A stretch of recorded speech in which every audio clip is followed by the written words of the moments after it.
And I also work with the Acts 11 project, which I will introduce in a few minutes. But yeah, welcome to the webinar.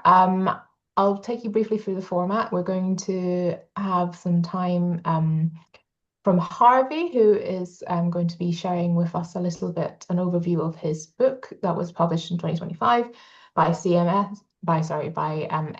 Press. The book is called Decolonizing Mission. And then after that, we will go into a panel discussion between our panelists today, Harvey Kwiyani, Tyler Horton, and Joseph Ola, who I will introduce. But yeah, so this is a event from Acts 11. For those of you who may not be familiar, Acts 11, the Acts 11 project, the Centre for Global Witness and Human Migration, is part of the Church Mission Society in Oxford. And what we do here at Acts 11 is we really try to facilitate thoughtful, engaged, sensitive discussions and conversations at the intersection of mission and migration. We recognize the fact that we are living in a time of migration, that many people are anxious about that, but we believe that migrants come bearing God, come bearing gifts from God, and we want to empower both migrants to kind of use those gifts and use those talents and use those God-given skills for the effective building up of his kingdom. But we also want to work with churches and those people who are more established within host communities to kind of work in an equitable and relational manner with migrants. So that's what we do here at Acts 11 Centre, and part of that involves hosting these webinar series where we kind of talk a little bit about the themes and the topics and subjects that come up when we look at the intersection of mission and migration. And today we were very honoured to be joined by Harvey Kwiyani, who I'll introduce in a second, as well as Joseph Ola and Tyler Horton, to talk about ideas around migration, particularly in a decolonial perspective. So migration and mission, and thinking about that for a decolonial, post-colonial lens, and what that might look like as we try and move towards an understanding of hospitality, a solidarity with those on the move. So as I said, my name is Nuam Hatzaw. I work with the Acts 11 Centre and with CMS. And Harvey Kwiyani is also part of the Acts 11 Centre. He is a Malawian missiologist and theologian who has lived, worked, and studied in Europe and North America for the past 20 years. Harvey is founder and executive director of Missio Africanus, which is a cross-cultural mission training initiative established in 2014 to equip and empower Christians from around the world for mission from the West, for mission in the West. And Harvey works with us at Church Mission Society as a lecturer on the African Christianity course and is also the lead of the Acts 11 project. And we'll be discussing his book, Decolonizing Mission, today. To discuss alongside with us is Tyler Horton. Tyler has pastored in Eastern Canada for 15 years before joining the mission agency SIM. He moved with his wife and 3 children to the UK in 2019 and has recently finished his PhD in biblical studies from the University of Cambridge. And Tyler works with us at the Acts 11 project, particularly working around creating and curating biblical and theological resources to help the church navigate these questions of mission and migration. Another panelist is Joseph Ola. Joseph is lecturer on the African Christianity program at CMS and is currently pursuing a DTH in practical theology at the University of Roehampton, where he's looking at the generational differences in faith practices among Nigerian Pentecostals in the UK. And alongside his academic work and research, Joseph pastors a multi-generational Pentecostal church and teaches in areas including mission and global theology. So those are our panelists. As I mentioned, we'll start with a brief overview of the book and the themes of the book from Harvey himself before launching into our panel discussion between Harvey, Tyler, Joseph, and myself to chair. And then we will end, we'll finish the panel discussion around 2 o'clock, 2:10, and with plenty of time for questions from the audience. So without much further ado, I'd like to invite Harvey to share with us a little bit about the themes of the book and yeah, what motivated you to write this this searing conversation starter. Thank you, Harvey. Thank you, Noam, and thank you everyone for being here. Really delighted that we can spend this time together to think about some of the issues that I raise in Decolonizing Mission. Um, I will actually, Decolonizing Mission is for me um, a combination of work that I've done since maybe 2005 or so. So it's been 20 years of my work put down into one book, and I cannot really effectively share that in 20 minutes. Actually, not even the 10 minutes that I've been given today. But let me try and actually use a PowerPoint to guide the conversation so I don't spend too much time talking about things that we probably will cover when we get to the Q&A. So let me share my PowerPoint and actually take it to the beginning. Um, Decolonizing Mission. What I'm trying to do in the book is to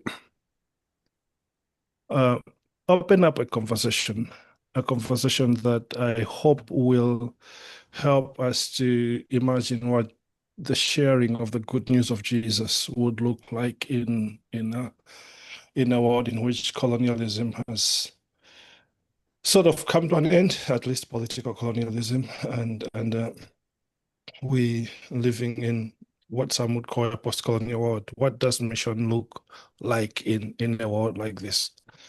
Um, Central to my argument are two pillars, which actually are my motivators for doing this. On the one hand, I wrestle with the question of what mission looks like today, especially in the light of what we see in the Gospels, what we see Jesus do. Those two things don't really line up well. And so, what we're doing, yes, we're sharing the good news. Yes, we need to do that. But can we bridge the gap between what we are doing today and what we really see happening in the New Testament, what we see happening in the Gospels? Now, when I look at those two things closely together, I come to a conclusion that yes, mission, the sharing of the good and the bearing witness of Christ around the world, important as it is, when it's been tied to Western imperialism, which is something that's been around for the past 500-600 years, when we attach the good news of Jesus to the good news of Western empires, we end up with a situation that I think really describes a great deal of what we see today, which has simply been the globalization of Western imperial Christianity. It's not just globalizing Western Christianity. I think there is that, um, but also a globalizing of the imperial nature of that Christianity. That leads us to a place where even if it's non-Western Christianity, it still holds the characteristics of a Western imperial Christianity. Now, my argument is not necessarily that mission is wrong. I do have problems with the word mission itself, but my argument is not that the sharing of the good news is wrong. The problem I have is that when it's tied to the agenda of imperialistic movements around the world, it creates something that doesn't look like what Jesus was trying to do. Now, when I the starting point for me is the Gospels themselves, and then I go on into Acts 1, Acts 2. Look for Jesus says, the Spirit of the Lord is upon me, for he has anointed me to go and do these things among the poor, among the marginalized, among the people who are on the wrong side of the Roman Empire at the time. With that, we realize that actually what he is doing is setting up a movement of people that are going to create communities of abundant life for people who are living under the oppression of empires. He wants to show people that actually the empires are not necessarily everything there is. The kingdom of God brings a different way of life altogether. And this is what he has set us up to do. To somewhat, I use an analogy in the book, analogy of God, Jesus calling us to actually subvert the harm of empires among God's people. When we come to Matthew 28, where he is sending his disciples to go and make disciples among the nations, he is sending a marginalized people. He is sending a colonized people. They don't have any power. They don't have any imperial backing. He doesn't take them to Rome and send them from Rome. He sends them from Jerusalem, from a colonized land. And then in Acts 1, he says, you shall receive power when the Holy Spirit has come upon you. Totally against the power of empires who, when they preached the good news of empire, it was that either Augustus is Lord or Tiberius is Lord. When these people bring the good news of Christ, that Jesus is Lord, it's totally different from what empires do. Now, this argument is really reflective of my life, my personal life, in that I was born at a place called Magomero in southern Malawi. At Magomero was the first British mission station. David Livingstone himself brought the Investors Mission to Central Africa, to Magomero, to begin to share the good news in that part of the world. So my people, my community is very proud of the fact that we were the first people to receive the gospel in the southeastern part of Africa. But also, not long from then, the Livingstone family bought the land that was given to the missionaries in 1861. It became a colonial property that exemplified all the colonial violence that you can think of happening in this piece of land that was first a mission station. For my people, for us, the jump from mission to colonialism is, we see it every day. It shapes our lives until today. My people in Malawi, and I know many people in many parts of Africa, will not believe that there's a gap between mission and colonialism. And it's because of historical realities like this. But also there's a line here that I need to highlight. My great-grandfather, the older boy that you see in the picture, was one of the first convicts of the British mission station at Blantyre in southern Malawi. He would come to Edinburgh in 1885 for education. Actually, the picture that you're looking at, it's him, Mr. Nacho, All right, Harvey. with a younger. So I think we're not looking at the slide that you're looking at. We've still got your title slide without the picture. There we go. You can see the picture now. Yeah. Yes, we can now. Okay. So if I do that, does it still show? Yep, that's still there. Yes. You're seeing the picture now. Yeah. Yes. Thanks. Okay. If I move the slides, do you see the change? We're still seeing the one with the picture before. Okay. All right. I'm not sure what's going on. All right. Let's use this one for now, and we will move as it becomes necessary. Joseph, I will send you my slides. Okay. All right. So this is my great-grandfather. This picture was taken in Edinburgh in 1885. He was one of the first key converts of the Scottish missionaries in Malawi. He would, so this is 1885 in Scotland, in Edinburgh. He went back to Malawi 3 years later, and by, so this is 1885, around 1885. By mid-1890s, he was in Malawi. He was leading what the Scottish missionaries would call their oldest mission station in Malawi. And he was leading it alone in a place called Chirazo, which is where, not far away from where I was born. But he served the church up until 1920s when he retired. And when he retired, he moved, the missionaries bought him a piece of land next to the Livingstone estate. That would put him in conflict with Alexander Livingstone Bruce, and that conflict would go on for many years up until in 1945, Mr. Nacho here, my great-great-grandfather, would take his life. So it's not just, for me, Decolonizing Mission is not just a story of what happens in the Livingstone family coming and buying this land and making it a colonial farm, but also directly in my family, what that has implied for us.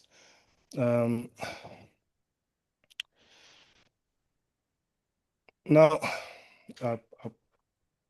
let me jump off the slides.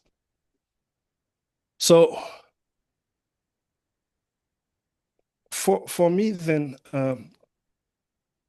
the story really begins to make sense when I begin to interrogate first, what is mission? What do we mean by mission, and how can we decolonize it? I realized very quickly that actually mission, as the word mission itself, it has strong military connotations. It's a military word. If you were a Latin-speaking Roman 1,000 years ago, the word missio, from where we get our word mission, the verb is mittere, to send, is really a military word. It's used in connection with the sending of soldiers. It's a word used to talk about the dispatch of soldiers for whatever reason. In our discourse, it has replaced the Greek word that translates apostle, which is really, again, to send, but apostle has a sense of sending in a communal way. You are sending people for communal purposes. You're not sending, so this is not about sending soldiers. This is sending people to bring good news for the sake of the good of the community. And really, when we have taken the word mission to overlay what is implied by apostle, we have taken on the military language and the military connotations that comes with the word mission. Now, originally, when the word becomes what we use it today, and this really takes place in the 1540s, 1550s, it is among the Jesuits, and among the Jesuits, it has the military connotations. It's open. It's not a secret. Among the Jesuits, when they talk about mission, it has military connotations because, of course, the leader of the Jesuits, Ignatius of Loyola, was a soldier. When he's speaking in his missiology, if we can use that word, his missiology is a soldier's missiology. When he establishes the Jesuits, his call for people to join the Jesuits really says, if you want to be a soldier for Christ, or whoever wants to be a soldier for Christ. And he goes on to call the Jesuit society a militia. His military mind is shaping his missiology, not a problem. But again, if we look at that in the 1540s, we ought to realize that whatever is happening in the 1540s in Europe, in Rome, is still very much a response to the fall of Constantinople that had happened 100 years earlier. And when Constantinople fell, European Christianity took a turn towards militarism. There was a call over and over again. Almost every pope who followed Nicholas, who was pope in 1452, 1453, called for young European Christians to pick up arms and go liberate Constantinople, and then probably go liberate the Holy Land. That militarism that shapes a great deal of the 1400s, especially after the fall of Constantinople, is the background that shapes a great deal of the missiology that happens in the 1540s, 1550s. And in the book, I make an argument that actually that missiology is still the missiology that we are using today.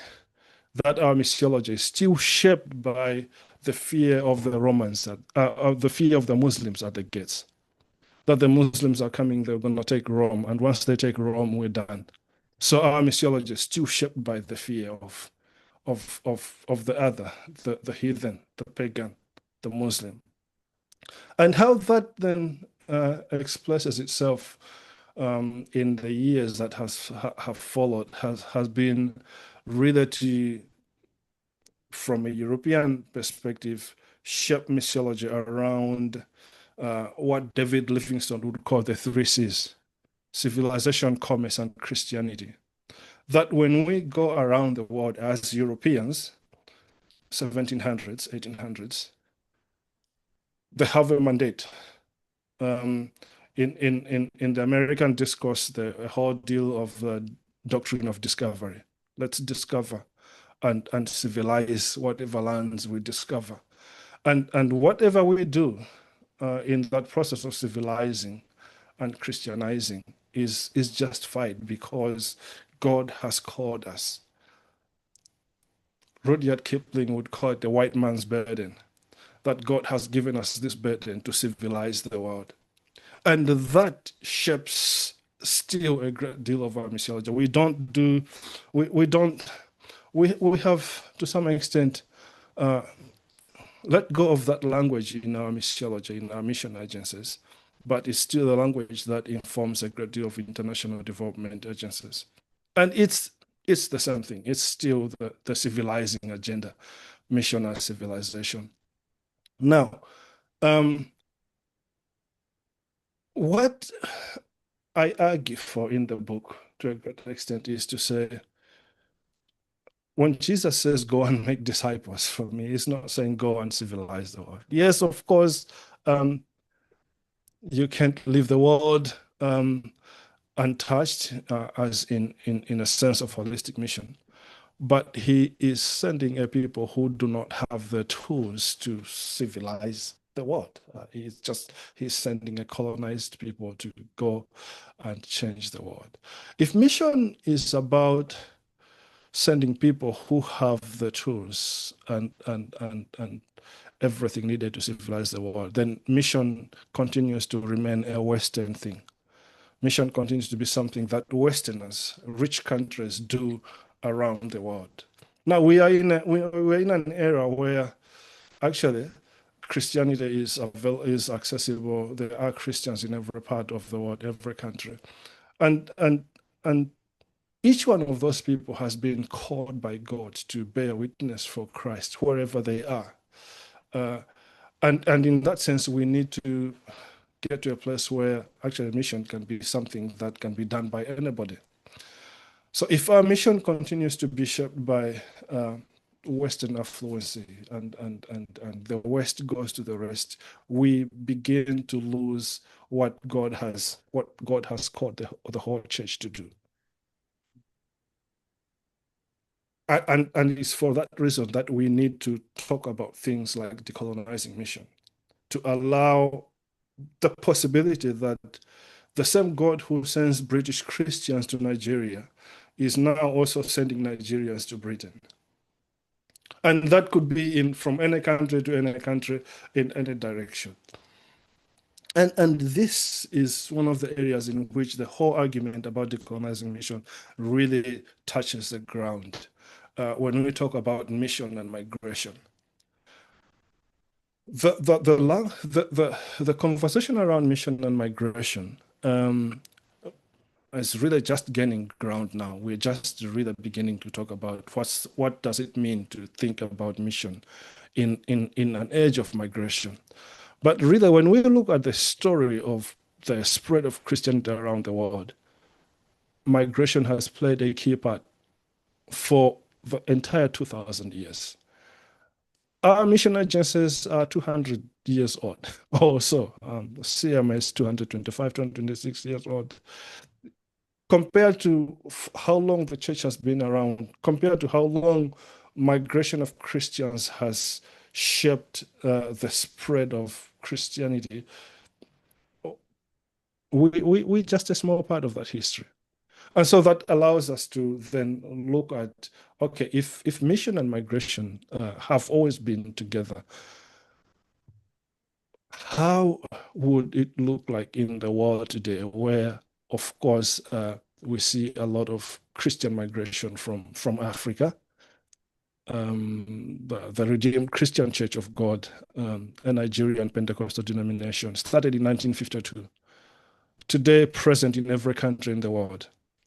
Not because the Redeemed Christian Church of God has sent missionaries, but simply because of the dispersion, the migration of the Nigerian church. Right? What does that mean for us when we talk about mission in the world today? To think of the Filipino women coming to work as housemaids in Italy, the Kenyan young girls going to work in Dubai, the Brazilian Portuguese-speaking Christians coming to work in Angola and Congo, in Africa and Mozambique, and the Mozambican Christians coming to live in Portugal, just moving from one place to another. And if we are going to get to a place where this also will inform how we think about mission, then definitely we need to decolonize mission. Final line of the book is really to say mission does not need empires. Mission can happen without empires. Actually, mission probably happens better without empires. That's why I think Jesus avoided Rome. I do think that he could have taken the disciples to Rome. I think that actually it's possible in the Jewish diaspora of the first century AD that he could have been born, raised in Rome.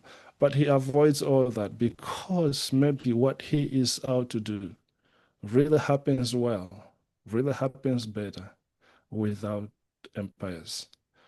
It is the son of the carpenter from Nazareth who holds the power, and not Augustus or Tiberius in Rome. And therefore, if we are going to work with this powerful son of a carpenter in Nazareth, let's stick to what he says in Acts 1:8. It's the power of the Spirit, not the power of the empire.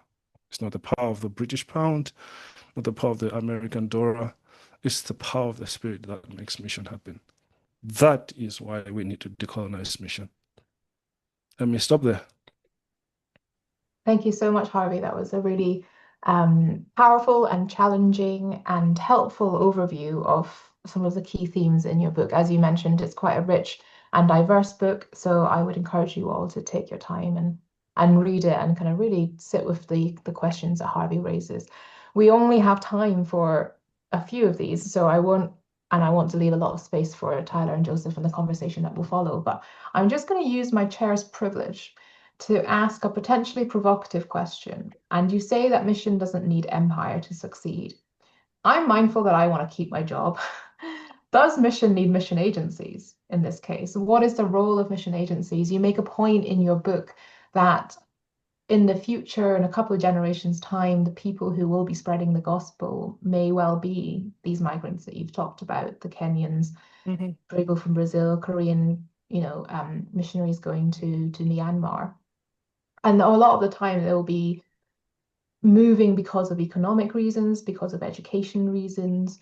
So what then is the role for things like the church, things like mission agencies in helping to form and to train and to equip people to be better at cross-cultural mission? Is there a role for mission agencies? Is there a role for the established church? Yeah, I think there's a big role for the mission agencies. The whole heritage that goes 250 years or so, it is a rich resource for the church. Once we begin to realize that actually God's people are already on the move, right? That I mean, I've seen quite a few mission agencies here in Europe struggle to recruit missionaries, right? And yet God's people are already on the move. And they're moving for other reasons, for school, some are seeking asylum, the refugees, but God's people are already on the move. Maybe one of the things that the mission agency of the next generation could do is to figure out how to work with these people as they are already moving, right? How do we resource these people as they move along the way? How do we help them? They will move, whether we want it or not. They will move. How do we resource them? How do we walk alongside them? How do we encourage them? How do we do all the things that we do as humans with people that are on the move, to help these Christians be able to bear witness wherever they are. I mean, most migrants will move 2, 3, 4 legs of a journey. You move to Italy. You stay in Italy for a few years. You cross over. You're in Germany, and then you end up somewhere. And along the journey, and along those stops that you're making as you're journeying, how can you be making disciples for Christ as you move? And this is something that I think mission agencies need to begin to think about. But also, I say this especially in relation to the African church. The fact that the African continent is the youngest continent. Median age of an African is around 18. And it's the same age for the median age for an African Christian. And we know that being the youngest continent, chances are it's going to be the next labor capital of the world. This is where people are going to go to get labor for whatever they are doing in the world. I know the government of Germany just signed a contract with the government of Kenya to move 250,000 young people from Kenya to come and work in Germany. And I think that's just the beginning of something that we'll see more often. How do we, knowing that these people are going to move anyways, these young people are going to migrate, how do we prepare them?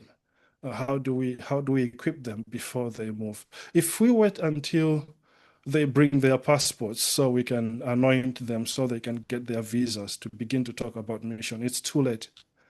Maybe we need to start having these mission conversations while they're in high school. And so how do mission agencies help those conversations begin to happen? And not just in Africa, Latin America, same story. Parts of Asia, same story. Thanks so much. We are now coming to the panel discussion portion of our webinar today. So as mentioned, we will be having a conversation between Harvey, Tyler, and Joseph, who've come each with their own set of questions, drawing on their own particular backgrounds and research and strengths. So I'd like to invite Tyler first to share one of his first questions for Harvey, and then hopefully the aim will be, Joseph, if you feel like this kind of brings up a topic that you had, do jump in, and I will obviously also contribute as well. So hopefully it'll be a kind of three-way, quite conversational time, and then we will end with a time for Q&A from the audience. So Tyler, please. Great. Thanks, Nuam. And thanks, Harvey, as well, and all for joining us. Harvey, one of the things I've appreciated in the time that I've been around Acts 11 Project people and yourself is your insistence on the fact that it's not enough for us to just sort of recognize what's happening with migration. That one thing that we really need and that churches really need is we need our like biblical and theological traditions to motivate us and to inform how we see these issues and what we do about them. And again, your insistence at the end of the presentation that it's the power of the Spirit that provides the momentum of mission is about that same point. And so that's where I have my first question. The book, actually, your presentation was also a really good picture of the book. Because as I read, I actually, when I was done the book, I thought, oh, this could have been split into two parts. Because there's sort of, I think the first 6 chapters are giving a historical picture, the story of how mission developed into what we know as the modern missions movement. And the last 3 chapters move to sort of more direct issues with missiology. And so the book isn't then a sort of direct extended interaction with scripture and the traditions in Christian theology about these things. So my first question is, what do you think? Like, do you have a sense of the parts of scripture or the voices and themes in scripture that the church needs to pay special attention to in relation to these issues? The book of Acts gets a lot of attention. It gets that attention in your book. And of course, the name of our project is the Acts 11 Project, is pointing at the book of Acts. And so that's the first question is where would you point us in our both biblical, but also into the sort of theological traditions that we have in order to live well at the intersection of mission and migration? One of the things that I've done in the book that I think will be helpful conversational partners for us talking about this is just really taking time to understand how the story develops. So what's the history around what's going on here, right? Acts 2, we know Acts 2 is about the day of Pentecost. But there's no Acts 2 really without the story of migration, right? The dispersion of the Jews that had gone on for centuries. The tradition that people would come, and Luke says there were Jews from every nation on earth in Jerusalem on that day. The tradition that people would come from all these parts of the world to celebrate Pentecost in Jerusalem. So while we wrestle with, and we know that Paul dominates the New Testament, but Paul is dead before the first gospel is written, right? And so let's read the New Testament with that understanding, but let's employ our eyes to look at the story not from the way that empires would want us to look at the story. Paul himself, his uplifting in the canon is a work of empire, right? It's the Romans who give us Paul, the way he's been given to us. What other stories are happening, right? Around that same time, before we get to Paul, what's Mark doing in Egypt, for example? And what other stories are happening that will help us understand that actually the church doesn't just develop going westwards towards Rome, which I take some time to explain in the book about Paul's fixation on Rome. He really wants to get to Rome. But Paul is not the only one taking the gospel around the world. Yes, Peter and Paul end up in Rome, but many other of the disciples are doing other things in other parts of the world, really around the Mediterranean. So let's pay attention to those things. Other parts of scriptures, let's read. Let's read what God is doing around the world, not just in the New Testament, but in the Old Testament as well. Let's read those stories with an understanding of how human power and empires work, right? And that allows us to see things that we couldn't see otherwise. When we read of God's love for Israel in the Old Testament, yes, he loves. I mean, he is in that story, but he's not just in that story. He is in the story of all of humanity, so to speak. How do we unearth those stories carefully, critically, to see that actually when Jesus comes then in the New Testament and says, I've been sent to the poor and the marginalized and the captives, it begins to make natural sense to how we understand what's going on. So Acts, yes, the Gospels, when read in with these eyes, it begins to highlight things that we could not see otherwise. Even Paul himself, as we begin to understand him as just a church leader writing letters to churches that he knows and some that he's yet to know, it begins to inform us that actually there is a lot going on here. It's not just that simple and straightforward. So let's put on our post-colonial lenses as we read the Bible, and we realize that actually, yes, God is about preaching the good news to the poor. Good. Yeah. Thank you, Harvey. Joseph, maybe you want to jump in.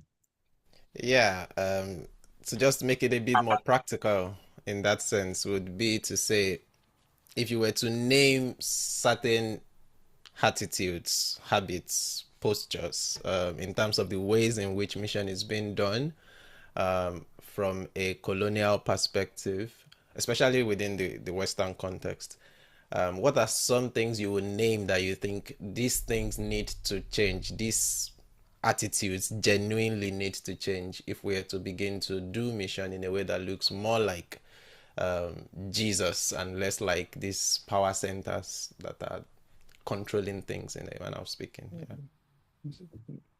Seems like you're trying to get me fired. Not my intention. Don't answer that, Harvey. Joseph's coming for your job. I plead the Fifth Amendment. Yeah, okay. Let me try and point out one or two things. This is a difficult one. The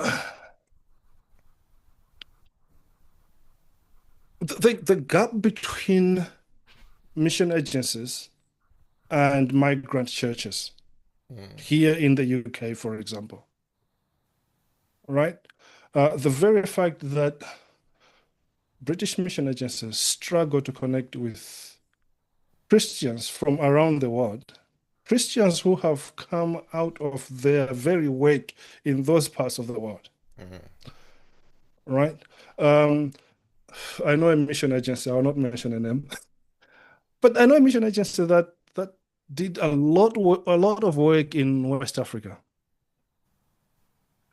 and Nigeria, right? Did a lot of work in Nigeria that you can't really tell about Nigerian Christianity without mentioning that mission agency. And there are many Nigerian Anglican Christians who have come to the UK today who have benefited a lot from that mission agency's work in Nigeria. And the very fact that that mission agency and those even Nigerian Anglicans who are here, they cannot really connect. I think there's something to think about there. The very reality, second one, the very reality that as I have argued, I think a great deal of our missiology is still shaped by civilization thinking, right? That we go to people because we have something that we want to give them that will uplift them so they can be like us, so to speak. And really, if it's people who will not really value that, for example, reaching out to fellow Europeans becomes a question, right?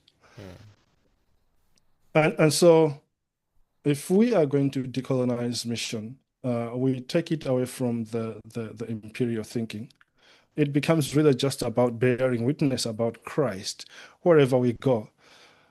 That allows us really to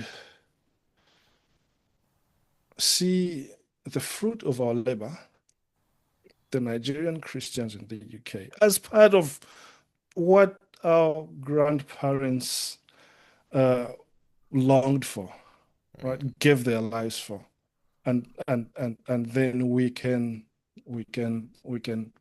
figure out how to work together. But also allows us to move away from the thinking that mission is something that you do elsewhere, not in Europe. Yeah. That you can actually engage in the work of bearing the good news of Christ in Europe just as much as you would do in Tanzania or in Chile. This topic of migrant churches kind of is something that I'd like to come back to, because I think that's something that's really interesting and practical that I want to focus on. But in your book, Harvey, you kind of talk about how, so I'm just going to try and find the quote. It's about how people don't recognize Christians in the West sometimes don't recognize or are not ready to receive the gifts of the global church, gifts that are already living, migrants who are already living in their midst, gifts that God has sent them simply because they are migrants. So my question is, what does it look like for, if you are an established church, how do you move from a mentality of being the host to a mentality of being the guest, and mutuality, which is something that is really important. I know from my experience, a lot of churches are very happy to share a contractual relationship with, say, an immigrant church and say, yes, you can rent our hall for a reduced fee, but that's kind of the end of their relationship. How do we move beyond that contractual nature to something that looks like a genuine partnership as people reunited in sharing the gospel? A lot of cultures around the world are still very relational. While a great deal of what I see happening here is very business-like, contractual. Most people coming from other parts of the world will require relationships before anything can really happen. You got to really get to know one another. You got to have a relationship. While what I see happening around here is people just want the contract. You use our space from 2 to 4, and after you're done, the building belongs to us. I do think that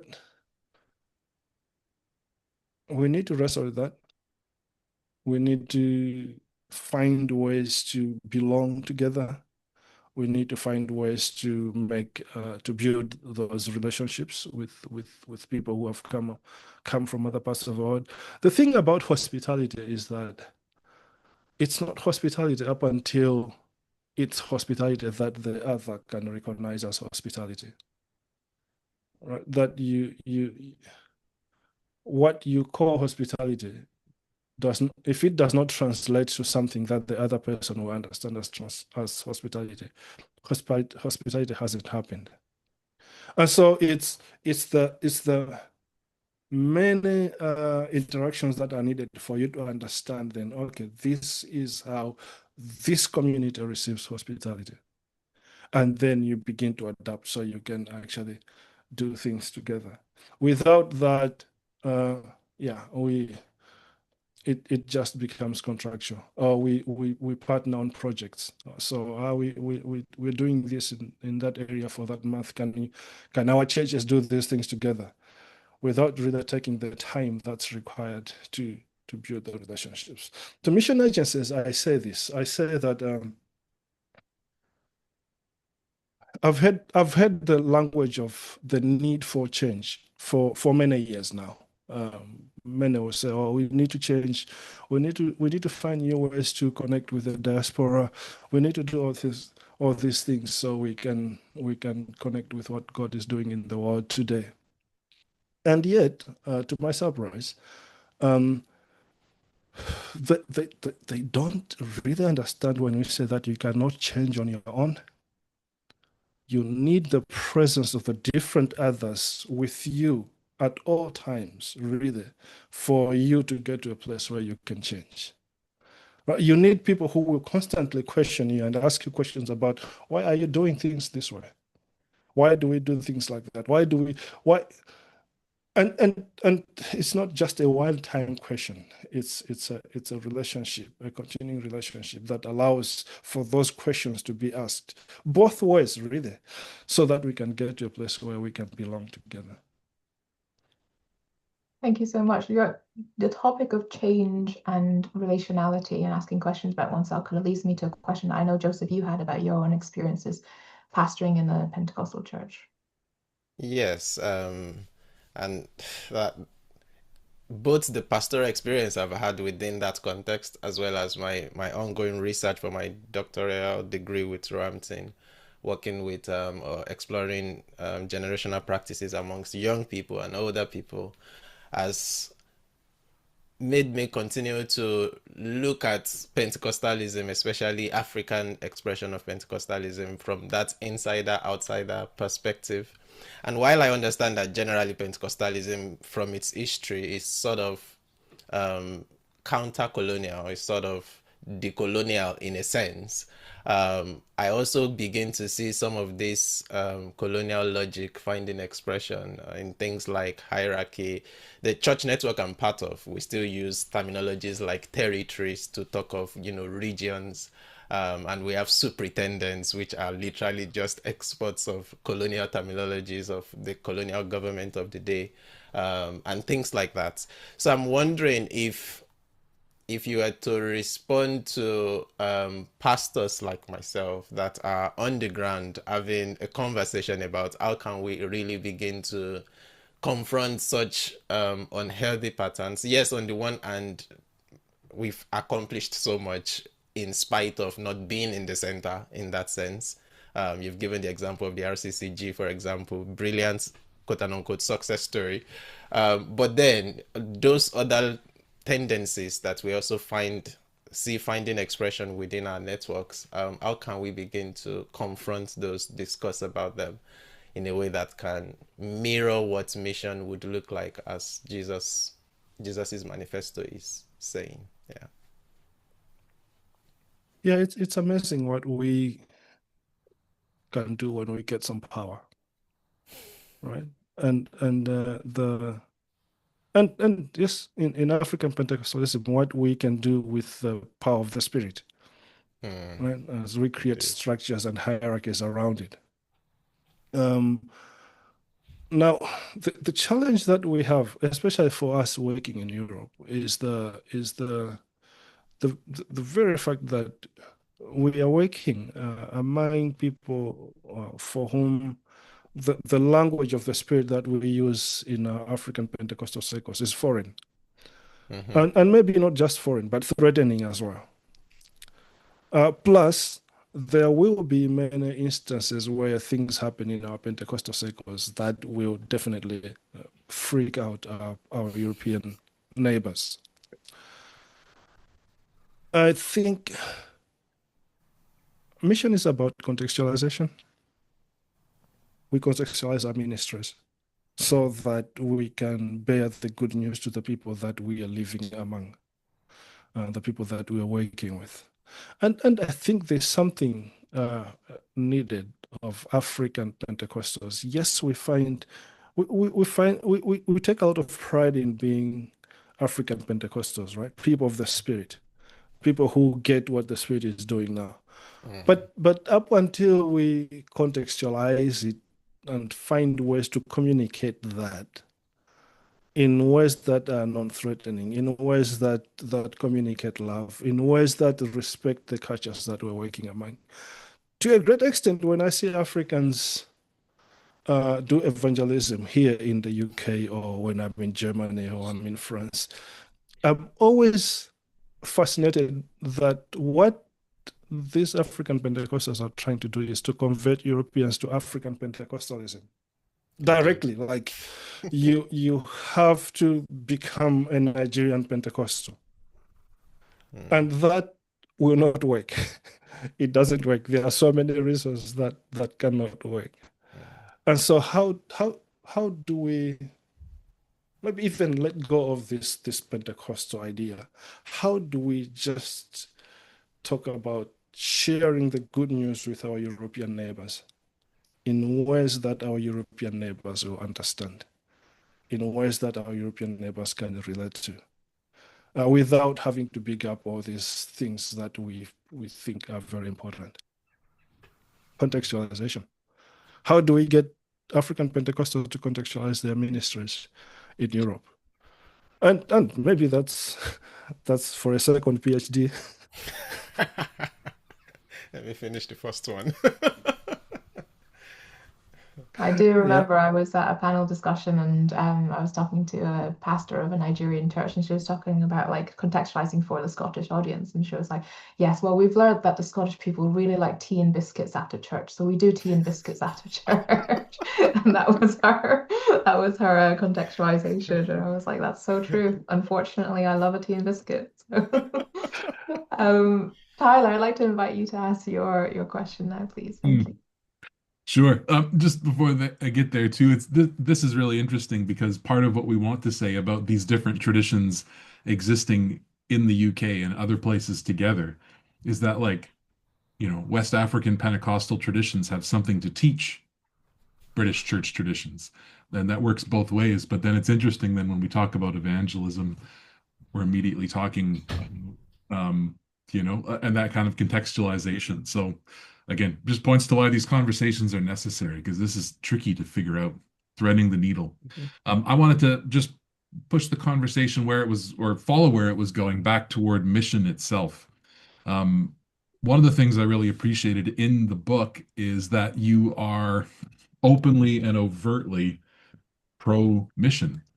Sometimes when I've read post-colonial or decolonial theology, it sounds sometimes like the problem with mission is that it's Christian mission, and that to fix it, it needs to stop being that. And so I'll put a couple quotes in the chat for people to see, which you can go look up once you get the book. But there's this first one early on, where again you're trying to make very clear the point that you're not against mission, and your deep appreciation for decades upon decades of numerous people who've left comforts of Western life to share the story of God's love with the world that needed to hear of Jesus, the Jewish Messiah who died to save them from their sins. But then again, as I keep reading the book, there are statements which sound like they're in tension with that. And so I'm looking, if anyone has the book or wants to sort of look this up, I'll put another quote up from page 146. The context here is you're talking about missiology. And one of the problems with our conversations about missiology is how closed the conversation is. And that it's really just people who are already in the modern missions movement apparatus who are doing missiology. And like the conversation before, your answer saying, the only way we can change is by including others in the conversation, is very pertinent for this. So again, part of that criticism then is about that closed nature is this quote that I've just put up, where you talk about the people who are doing missiology, that many believe they have a divine mandate to evangelize others in the conviction that outside of Christ, humanity's lost, and to build a global community as a witness to Christ's work. Now, of course, that's one sentence. Part of my point is one sentence pulled out of its context sounds like it contradicts your very obvious pro-mission stance in other parts of the book. And so in this discussion, I just wanted to hear you sort of pull out a bit more of what your thinking is with this, and how you see these sort of two different statements working together, and how this all fits together in your framework. I think the challenge for me is, on the one hand, that mission, and maybe it's safer for me to talk about Christian witness or bearing witness for Christ, is something that followers of Christ from wherever part of the world are called to do. The problem is that for decades, centuries, that conversation about imagining what that looks like has been locked up in the West, really. It's been Westerners thinking about this. I joke and say that a great deal of missiology is written by Westerners for fellow Westerners. Right? They're not writing for the Africans going to work in Australia. They're writing for fellow Westerners going to work in Africa or in China or in Brazil. Right? And so if missiology itself is going to change to reflect the global nature of Christianity today, but also the potential global nature of mission itself, the very fact that actually it has to be from everywhere to everywhere, that shift is not going to happen without the rest of the world being involved in the discussion. Right? And so there has to be some intentionality. And I don't know how to make this happen, really, because we've been banging on this for a long time. There has to be some intentionality to create spaces and avenues to make sure that the conversation doesn't really happen without the voices of the others. That sometimes really we can't really have the conversation up until the Africans and the Asians, the Latin Americans are in the room, right? And it's a commitment to that is going to shift the conversation forward. For example, I'll give you an example. 2014, I published my first book, Sent Forth. In Sent Forth, I have a few pages where I talk about a theology of migration and the migration of theology, right? Really, for me, that was a subtext. It's not part of the main conversation for me. It was just a digression. Let me talk about. I was fascinated by the theology of migration and migration of theology. So let me add a few paragraphs to this. Those few paragraphs become central to a conversation about migration and mission in ways that I had not anticipated at all. And then I realized that actually, yes, of course, they're bringing something unique, because in the missiologies that I've been reading, my Western or whether European or North American friends are not talking about migration at all. Right? And really, maybe they cannot talk about migration. They do not have the experiences that migrants have to a great extent around the world. Right? I mean, I joke. We have a running joke about how a British Christian going to Kenya is an expatriate, while a Kenyan Christian coming to Britain is an immigrant. Leading us to actually say that actually, to a great extent, Europeans never think of themselves as migrants. So in their missiology, it's difficult to bring in migration. That can only happen when you begin to engage voices from other parts of the world. And this is what I'm trying to argue for. How can missiology today reflect this global nature of, Christians from many parts of the world? What are their concerns? What do they bring to the table? And once we begin to engage those conversations, we will move missiology forward. And we will make missiology something that reflects the diversity that's in the body of Christ around the world today. So it's not the fact that people think that they have a divine mandate to evangelize and build a global Christian community. It's that they think they're the only ones who have it by virtue of being Europeans. Yes. This kind of conversation about sharing space, sharing the table, and sharing the mandate kind of leads me nicely onto our final question from the panel, which I would like to invite Joseph to ask. Thank you. So the book, in a nutshell, in my understanding of it, is that mission is not about the West sending and everyone else receiving. And from your earlier contributions, Harvey, you've inferred that we need one another, like not just within or across denominations or nationalities, but even across various church traditions and all that. just wanting some concluding thoughts on what that can begin to truly look like for us to need one another. I'm asking this in light of the fact that one of your previous books is also on multicultural kingdom, and I'm hoping you can give us some insights in that case on what this can begin to, how we can model this. Also, from my own context, I worship in a church where, even though we have this Pentecostal denomination renting the space in an Anglican church, we worship together at least once every 2 months. And that's always the highlight of every 2 months for me. But not everybody in my congregation shares that sentiment. It's a public holiday for some people to not come to church, on both sides of the divide in that sense.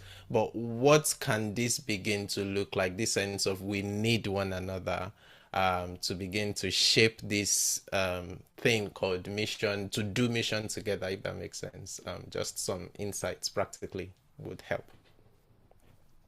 Yeah, I mean, I think my mind goes to the African theology of Ubuntu, personhood, that actually says that we can only be in community, right? That nobody can ever be self-sufficient. We can only be in community.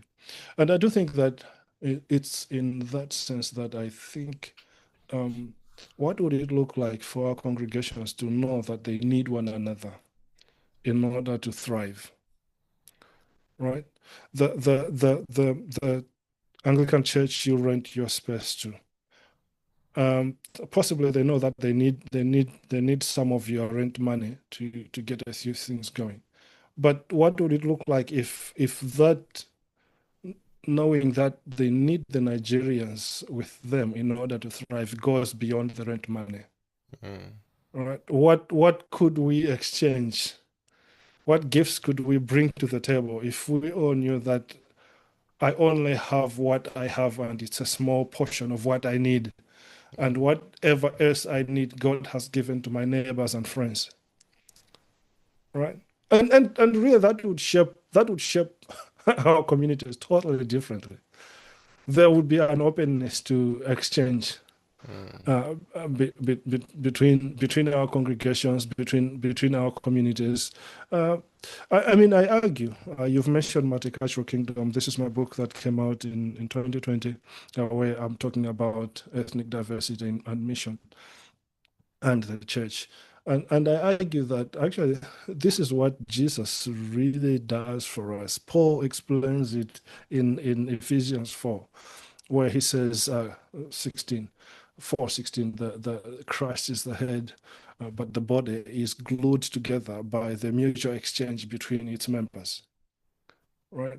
That theology of the body, I find it very helpful, because really, Paul would go back to it in Corinthians, go back to it in Romans, and he's saying no member of the body, no part of the body can thrive on its own.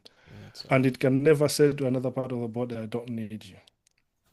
The health of the body, we're in Liverpool, you and me, Joseph, we're in Liverpool. The health of the Christian community in Liverpool really depends on how we exchange the gifts that God has given us in this city, right? And how do we make that happen? How do we make that happen? How do we make it visible in the way we engage the city in mission, right? The city is used to diversity. You and I, Joseph, our kids go to schools where everybody is present, right? Different cultures, different races. On Sundays, when they come to church, they're coming to a Nigerian church where that diversity is gone, right? How can we bear witness in a city like that when we continue to keep our ecclesiology segregated? Thank you so much, Harvey. And thank you also to Tyler and Joseph for your contributions, for your questions, and for really starting the conversation and getting it going. As we are all no doubt feeling, this is a really big topic. It's a really big and complex issue that we unfortunately will not be able to solve in the remaining 19 minutes, but we're going to give it a try, and we're going to do it with the help of our audience. So I would like to invite us all to open it up for Q&A from the audience. I can see there's already a question from Sarah in the chat. If others have questions, please do either raise your hand or pop them in the chat. But to start, let me read out the question from Sarah, who is one of our wonderful students here at CMS. Sarah writes, I was struck by the comment that Jesus' call to mission in Matthew 28 was not a call to civilize in the imperial or colonial sense, as the disciples didn't have the tools and were not equipped to do so. Also in Acts 1:8, they were also called to be witnesses to the historical Jesus, a humble carpenter. I found this to be a powerful reflection. Is this one of the things that we in the West have forgotten, or perhaps we never knew in the first place? And in any case, this realization feels like a paradigm shift in respect to our approach to mission. Do you have any thoughts on that? I assume this is for Harvey, but if there's Tyler and Joseph, you guys want to contribute as well? Yeah, I think this is one of the things that we have to deal with, the realities that our missiology has been shaped by empire for empire.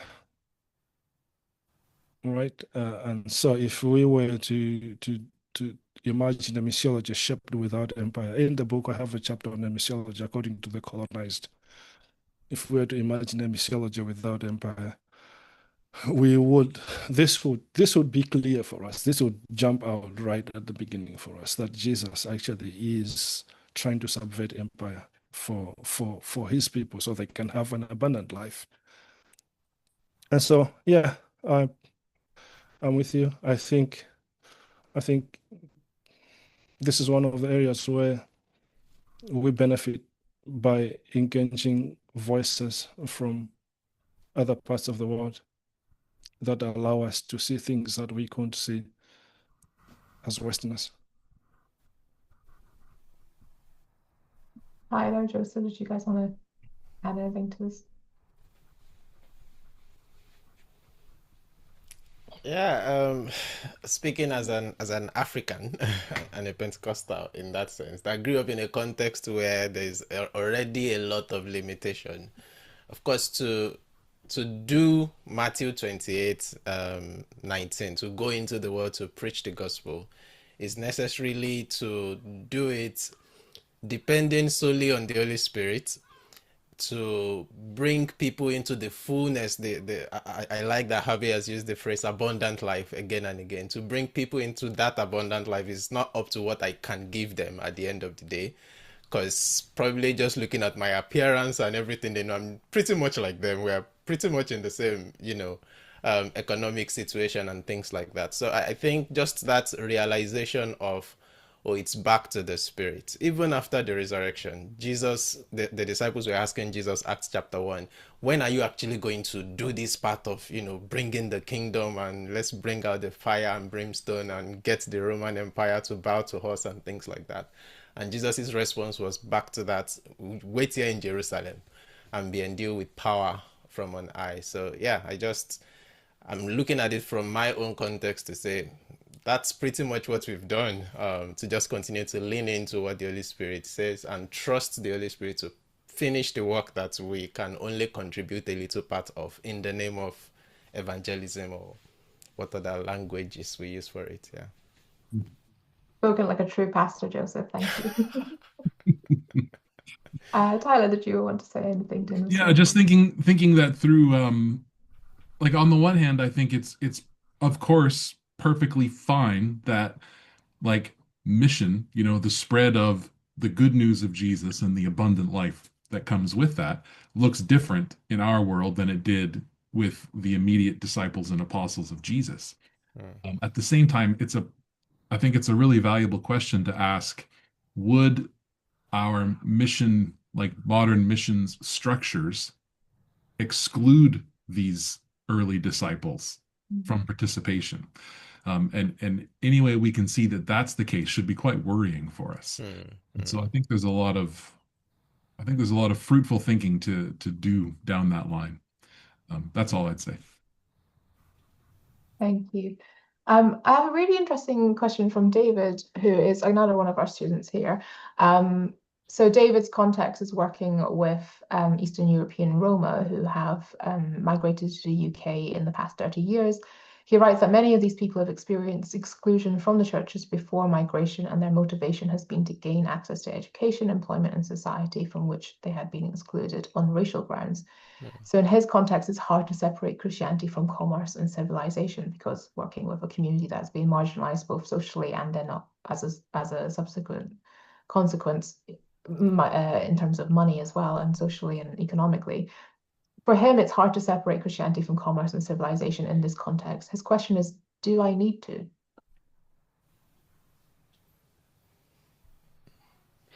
I mean, I've said before this question, I've said it over the past few months, that if our mission cannot be done without commerce and civilization, then it's not mission. We're doing something else. Now, maybe that's something I need to rethink as I engage with David's question. But that's part of the argument of the book, that if mission can only be done in the context of commerce and civilization, it continues to be a Western thing that only people with access to those things can bring. The rest of the world cannot really participate. 1, 2, Jesus did not, again, call us to go and civilize people. He said, go and share the good news. And maybe the good news, the response to the good news gives them access to education and commerce. Maybe, but that can't be where we start from. We start with just the good news. The things that follow we cannot control.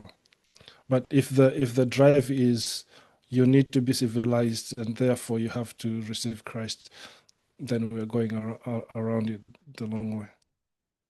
I don't know. I need to think some more about this. What do the others think? This was a question I had in thinking through the material in the book too, is what is the difference between the call for holistic mission and these, like, the 3 C's in mission history? Because on the one hand, they sound similar. Like there's a way to read some of this, like the David Livingston, William Wilberforce stuff that you quote in the book, as just people being concerned to try to do holistic mission. And so I've been thinking through the same thing to go, what actually is it that's different? And so one of the things I've wondered, so this is a quote from Wilberforce. It's on page 159, if anyone cares to look it up. Like, he says, "What is the connection between the gospel and commerce? There's a great connection between them. In the first place, there's little hope of promoting commerce in Africa unless Christianity is planted in it. In the next place, there's little ground for hoping Christianity will be able to make its proper way unless we can establish a lawful commerce in the country, because there is at this moment an unlawful commerce which checks the spread of Christianity." And he's talking about the slave trade. Slave trade, yes. And so on the one hand, I think, of course, like the gospel is desperately in opposition to like the capture and commerce in human life. But also, I feel like I can hear part of what's gone wrong in that, both because he thinks Christianity cannot succeed without the establishment of a certain type of commerce.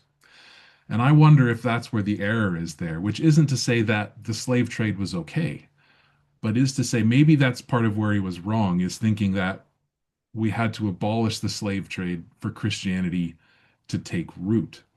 While again, that also says you do want to abolish it for abundant life to flourish, and Christianity should and would, if given free rein, definitely abolish it.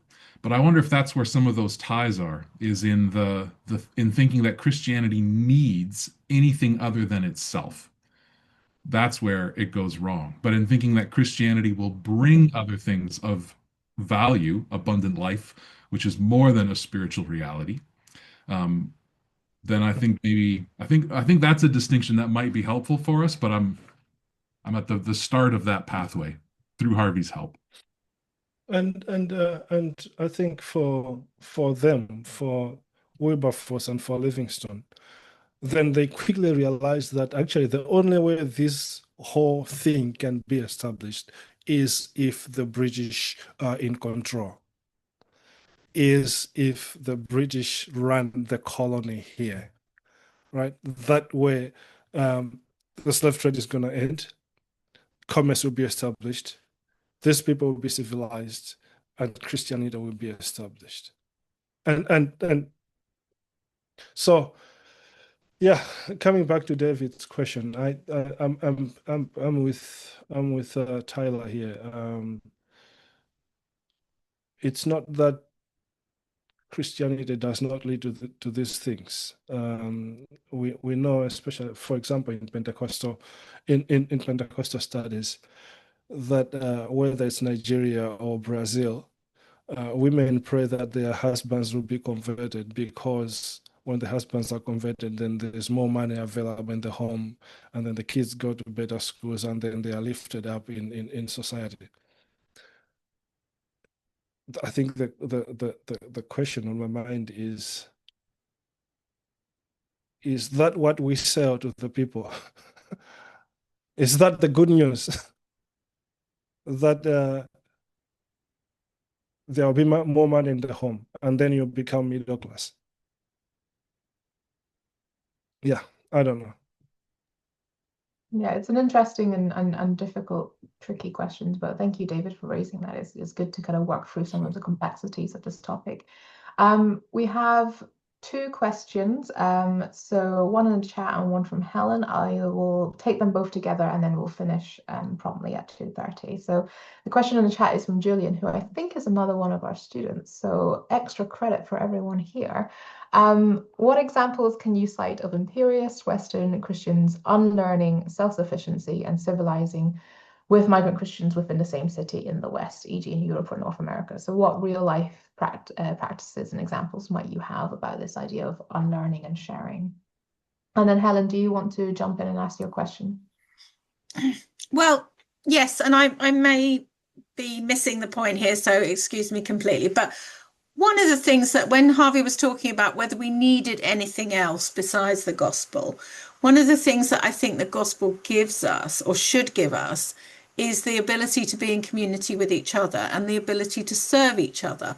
And so one of the things that I think is missing in the situation where we're thinking about somebody renting our building for a couple of hours and paying us money, or whether we, who is in control, is that we are actually missing out. If we are the church and we are missing out on serving each other, then that is a weakness. And so what I would want to say to those people who are in power is that they are missing out because they're hanging on to power. They're wanting to control the narrative. They're wanting to be the host, as we've said before a lot about in CMS, about being the host or being the guest. The guest is the person who doesn't have the power. They come in and the host serves them. And we want to keep on being the host because we want to keep on having the power. But actually, if we are serving in the right way, then we wouldn't be hanging on to the power. And sometimes the other person would be serving us in a foot washing kind of way, not in any negative way, but in a kind of companionship way. So I think we need each other, but it's not just that we need the other people to be under us, they need to be alongside us. And if they're not, then we are also missing out. When I say we, I mean those of us in power. So those of us in power are missing out. If we hang on to that power, ultimately we are not fulfilling Christ's commission to us, which I think is wider. It's not just about taking the gospel, but it's also about sharing the gospel, very literally in a sharing sense. Am I making any sense? Mm-hmm. You are. No, that's really helpful. Thanks so much. It's a good so much, Helen. Comment on the joys that can be had from doing the difficult work. So I guess that leaves us with the question from Julian. What examples of good difficult work has been done? Helen helps us answer Julian's question, right? That really it's about power. It's the places where people have learned how to share power, how to let go of the power that they have, being the host, being the affluent ones, being the educated ones, being the ones at home, how they let go of that power to make space so that the stranger, the migrants, can also exercise some power, can also feel like they're home. And I do think that that's one of the most critical issues that we ought to wrestle with. What do we do with this power that we hold? If we can let go of this power in ways that allow us to create space for others to belong, then we can actually have multicultural churches, intercultural churches that actually reflect the body belonging together. There are quite a few churches here in the UK. When I lived in the US, I was in Minneapolis. There were 2-3 churches that actually were multicultural in almost everything they did. I just really loved being with them. So there are examples here and there. They are rare, but they do exist. And when you ask leaders of all these churches, I did my PhD on this question. When you ask leaders of these churches, the main issue is always power. The congregation that really challenged me in Minneapolis they had been on this journey for 15 years, and they had really established it as part of their congregation identity that everybody here is a foreigner, right? Including the North Americans, including the Minnesotans. Everybody in this congregation is a foreigner. We treat one another as foreigners. And what that really meant in the real life of the congregation was that power was shared. Nobody really held on to all the power. If we are all foreigners here, we all share power equally, whether you're born in Minnesota or you were born in Malawi. So there are some congregations, hard to find them, but there are some people who are getting this right. Thank you so much. That's a lovely, hopeful note to end on. I'd like to thank Harvey, Joseph, and Tyler for their time and their conversations and the questions and the discussion that was had. I'd also like to thank everyone here who joined us today. Thank you so much for being with us as we talk through some of these issues. Just a couple of notices before we finish. If you are interested in Acts 11, if you're interested in the stuff that we do here, trying to think about mission and migration together in a helpful, productive, and relational way, then please do consider signing up for our newsletter, which I shall pop in the chat. 1 second. So if you go onto that website, there's a sign up link at the top, and there's also a sign up link at the bottom. So please do sign up, and you'll get a monthly newsletter where we normally talk about reflections on migration from various kind of news pieces around the world, but then also you'll hear about our events. Our next webinar is on the 20th of April, and we will be hearing from Dr. Barnabas Asbury, who is Assistant Professor of Systematic Theology at St. Mary's Seminary and University in Baltimore. And Dr. Asbury will be talking with us on the relationship between Christianity and immigration policy. So really getting into the kind of nitty-gritty of how our faith might inform and might influence the way in which immigration policy has been enacted. So that will be on the 20th of April with Barnabas Asbury, same time as usual, 1 o'clock to 2:30. If that is another way in which you can interact with us is through our Acts 11 book club. So we are very excited to have launched in 2026 a book club where we get to meet and chat about novels and books and interesting reading around these ideas of migration, not always necessarily from a Christian theology lens, but just interesting conversation piece.